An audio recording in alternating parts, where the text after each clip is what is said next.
Thank you, YouTube, for continuing the conversation. It's really interesting when I get a lot of, not hate necessarily, but strong disagreement. Like this short I did saying Joe Rogan was wrong about how people would become lazy if they got an extra $1,000 a month from the government. Um, has the most dislikes of any of my videos. And I've talked about weird conspiracy theories of how the Twin Towers came down and homeopathic remedies to cure cancer that would not be FDA or government approved. I've talked about a civilization on Mars and a nuclear fallout that also happened on Mars. And out of all of it, this is the video that gets the most hate. And that's okay, because what it shows is how it's hard to convey a complete idea in a minute. Here I am already at a minute, and I haven't even addressed any of the comments. And that's exactly what this video is. So let's look at the first one. Well, you can't do much with the idea of ridiculous, but it's got 3 people that are liking that as well. And taking anything he says seriously is dumb. Okay, so you can't really argue that one.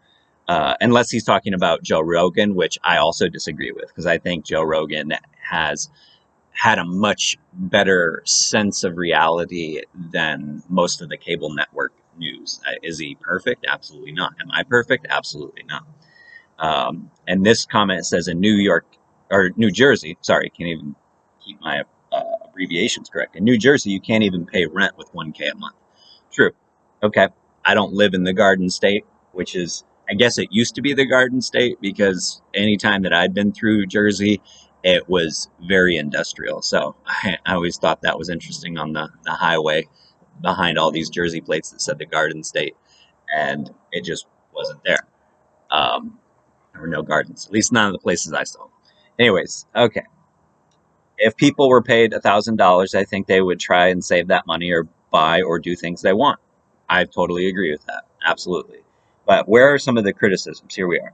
It would also skyrocket inflation if the government just gave out $300 billion a month in America alone.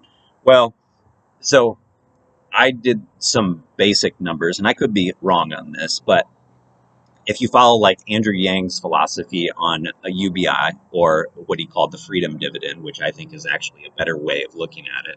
Truly, it is a better way of looking at it. Um, you're only giving it to adults. And so you're giving it to people that are over the age of 18. So that's not in the 300s. You're in the 200 million range. And so just for simplicity's sake, we'll call it 200 million, because that's what I did my calculations off of. That's $12,000 times 200 million people. I believe, if I remember my math right, that's a little bit like 1.4 trillion a year. And now that sounds like a lot, right? But we just did our defense budget at $880 million for, I think it was the next fiscal year, which would be 2023. So you're just paying a little bit more to your citizens than you are to the defense contractors and to the military. Um, and that makes sense to me, because if you want to live in a society that values freedom and prosperity, you want to give more to the society than to the gangsters. And granted, the gangsters are necessary because there's gangsters in everybody's country, and these gangsters are more disciplined than just random thugs, right? They're not going to invade unless somebody on high gives them the order. But the problem with this philosophy, and this gets into a separate subject, is just that most of the people that create the rules to say, okay, now go to fight with these people, are incentivized to send men and women overseas to die, because it helps them out in their own political and monetary goals. If you look at almost any war could be avoided if you didn't listen to the people that tried to create or stir up a fervor, right? So, like, if Hitler tried to get into power and people are like, dude, you're just crazy, go back to painting on the street, then we would be a smarter, wiser society. So I always think you have to cautiously approach your leaders and really understand them. And I really wish, and I know this is another tangent, I really wish if a government official voted for a war, they should go to the front lines and fight, regardless of their age, like Nancy Pelosi or Mitch McConnell.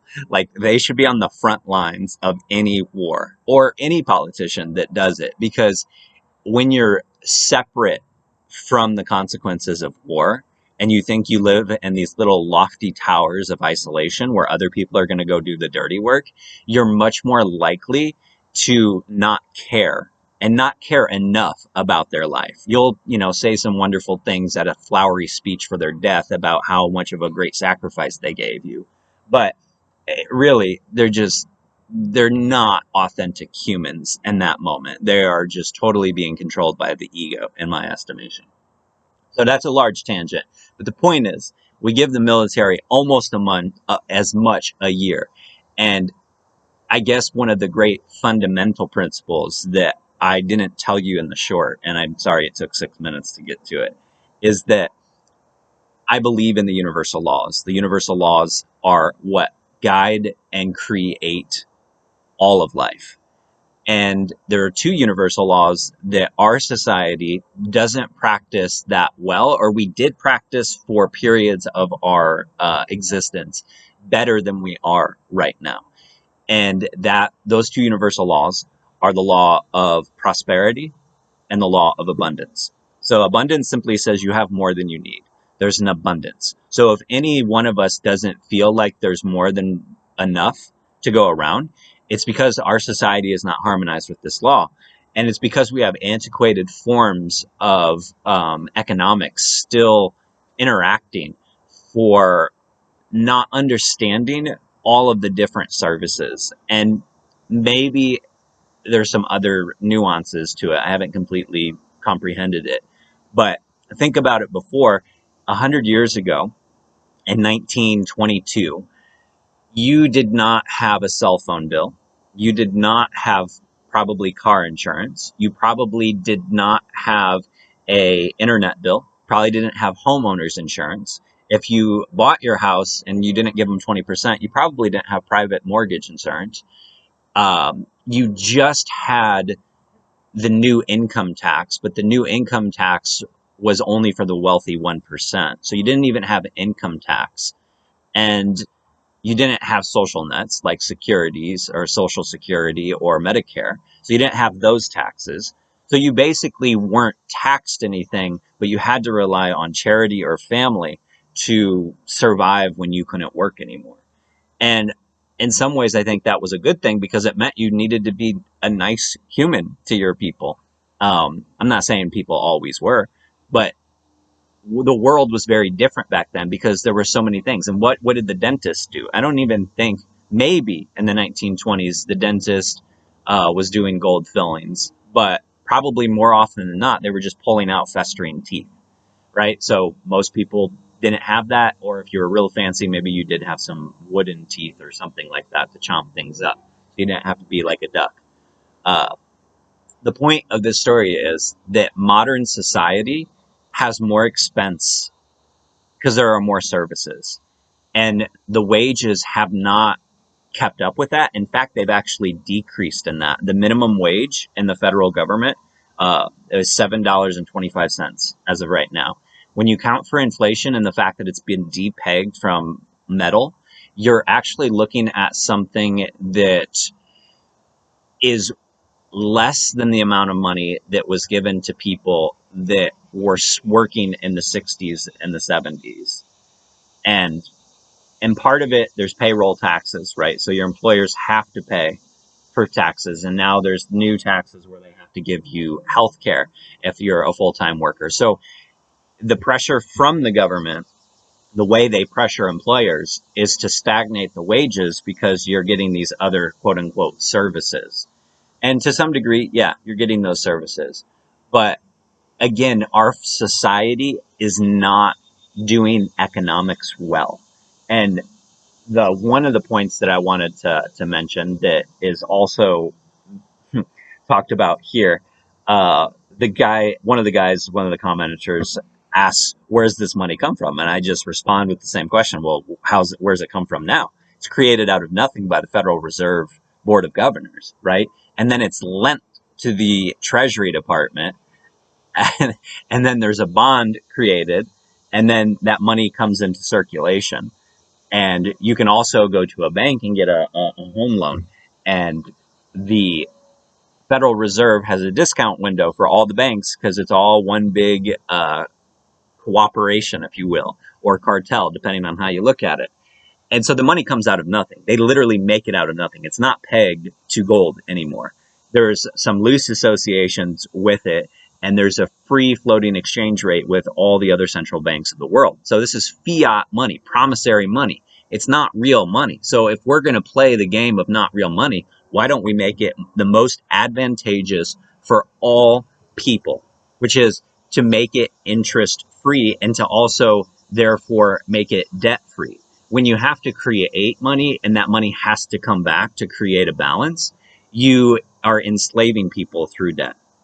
When that money doesn't have to pay back, you have what's called an inflationary model. And so prices adjust. But if you're not 12 people on a board trying to anticipate 350 million people's daily decisions and pricing out things for them, the effort and the flow of the economic model will be much more organic. When you have 12 people trying to decide the rate of exchange for 350 million people, and those 350 million people were operating off of, well, this is the rate of exchange today.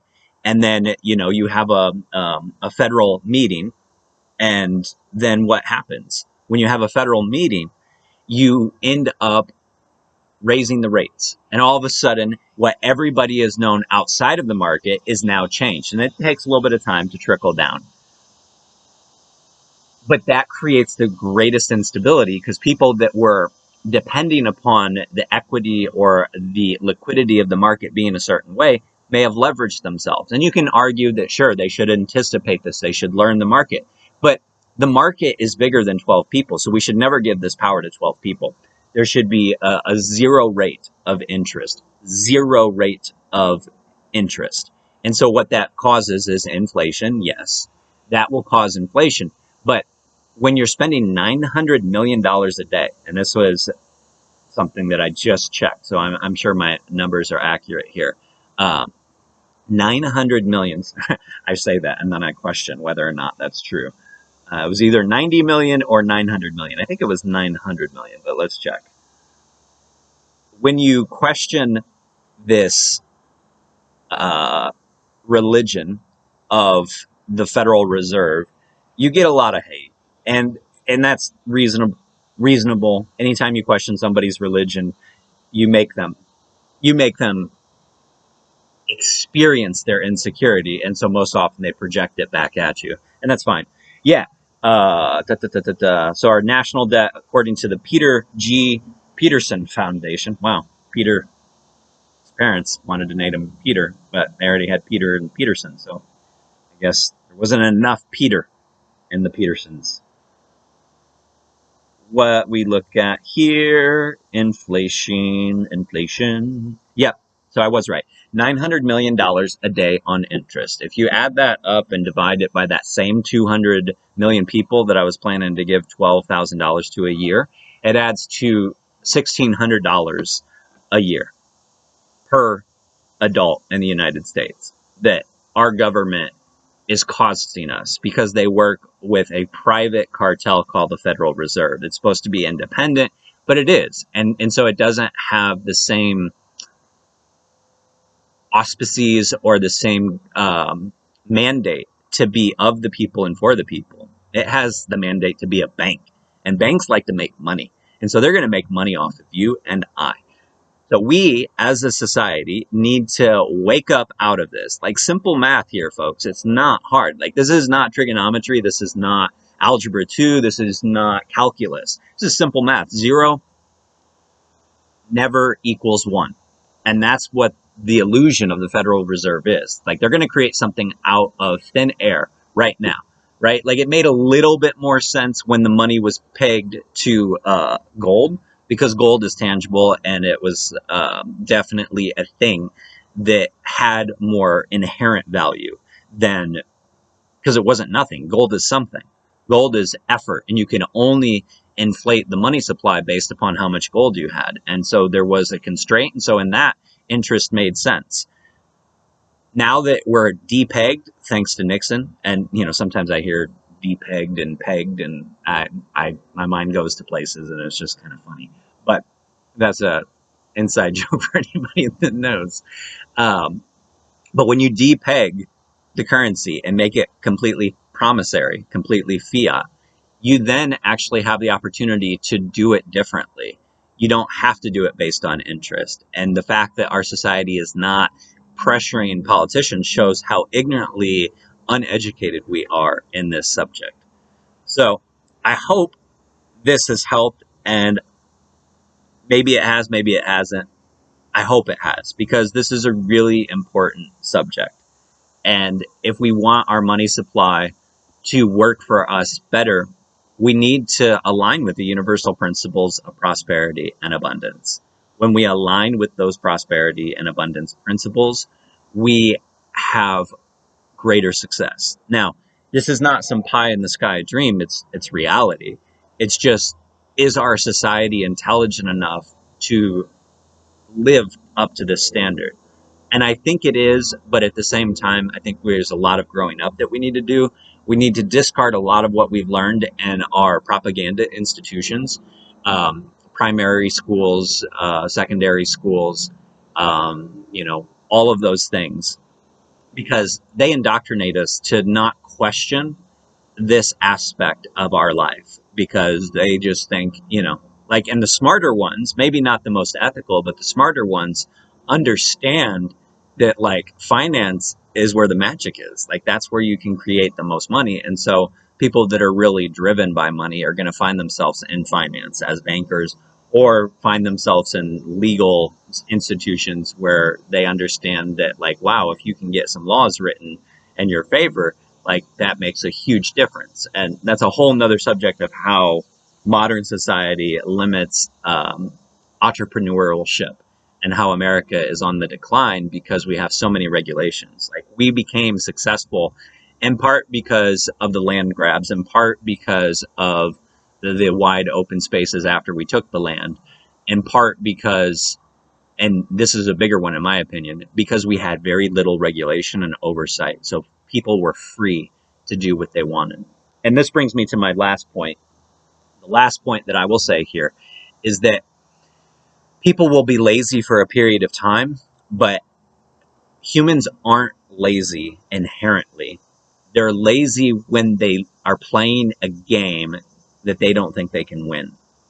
They're lazy when they've given up on their dreams. They're lazy when they don't think society will support their true purpose and their true potential. We get rid of that when we have better education and people can connect to their desires. So our society is broken in lots of ways. And so we're lazy as a default. Some of us are lazy as a default, but people aren't lazy if they can work through their stuff. And now I know that's, like, extremely hard and you can't legislate that. But if you can start to work through your trauma, if you can start to work through why you've given up on life, then you can actually start to make improvements. And for some people, the laziness that they might do if they got $1,000 a month might just actually be that they're working too hard and they need to recover. Because I tell you what, some of these rich people, they do not work as hard as you or I. And I'm not a communist, so I don't want to take their wealth. I mean, there's ways to do it that you could take it that I would be more okay with. And I've created videos about that.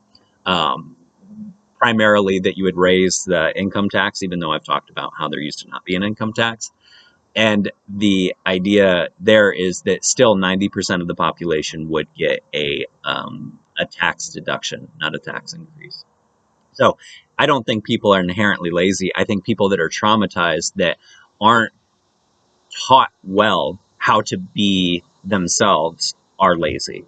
And, when you have 1 in 4 kids raped as children, there's a lot of trauma going on.